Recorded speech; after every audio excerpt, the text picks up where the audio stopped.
नमस्कार, मैं Anjana Chaudhary Gajera international school Katargam कक्षा 6 की हिंदी अध्यापिका। आज हम पढ़ने वाले हैं शब्द विचार। तो आइए पाठ की शुरुआत करते हैं। हम सभी अपने दैनिक जीवन में अपने भावों को बोलकर अथवा लिखकर प्रकट करते हैं। बोलते समय हमारे मुख से कुछ ध्वनियाँ निकलती है जिन्हें वर्ण कहते हैं। इन ध्वनियों के मेल से जो सार्थक इकाई बनती है उसके द्वारा ही हम अपनी बात दूसरों को समझा पाते हैं। यह सार्थक इकाई ही शब्द कहलाती है। जैसे रेलगाड़ी।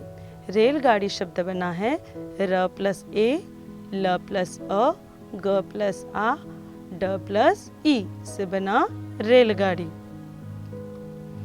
आइए अब हम शब्दों का वर्गीकरण देखते हैं। हमारी भाषा में अनेक शब्द हैं।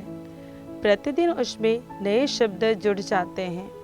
इन शब्दों को विभिन्न आधारों पर वर्गीकृत किया गया है। जैसे 1.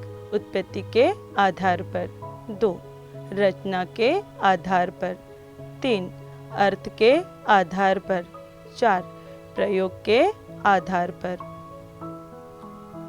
आज हम रचना के आधार पर शब्दों के भेद देखेंगे। रचना के आधार पर शब्द के मुख्य 3 भेद हैं। रूढ़ शब्द, यौगिक शब्द और योगरूढ़ शब्द, जिसमें हम सबसे पहले रूढ़ शब्द देखेंगे।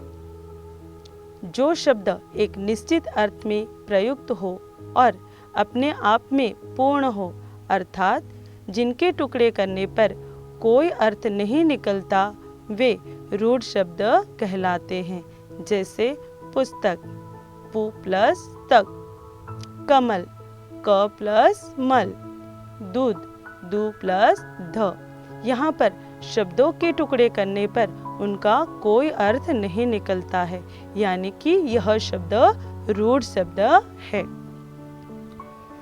आइए अब हम देखेंगे यौगिक शब्द। वे शब्द जो 2 या 2 से अधिक शब्दों के योग से बने हों तथा दोनों शब्दों के टुकड़े करने पर उनका अर्थ निकलता है, यौगिक शब्द कहलाते हैं। जैसे विद्या प्लस आलय, विद्यालय। विद्या का अर्थ होगा ज्ञान और आलय का अर्थ होगा घर। विद्या प्लस आलय से बना विद्यालय, विद्या का घर। देवदूत, देव प्लस दूत। देव का अर्थ होगा देवता और दूत का अर्थ होगा संदेशवाहक। देव प्लस दूत से बना देवदूत। आइए आगे देखते हैं योगरूढ़ शब्द। कुछ शब्द 2 या अधिक शब्दों के योग से बनते हैं परंतु किसी अन्य अर्थ में प्रयुक्त होते हैं। वे अपना मूल अर्थ छोड़कर किसी अन्य अर्थ में रूढ़ हो जाते हैं। ऐसे शब्द योगरूढ़ शब्द कहलाते हैं।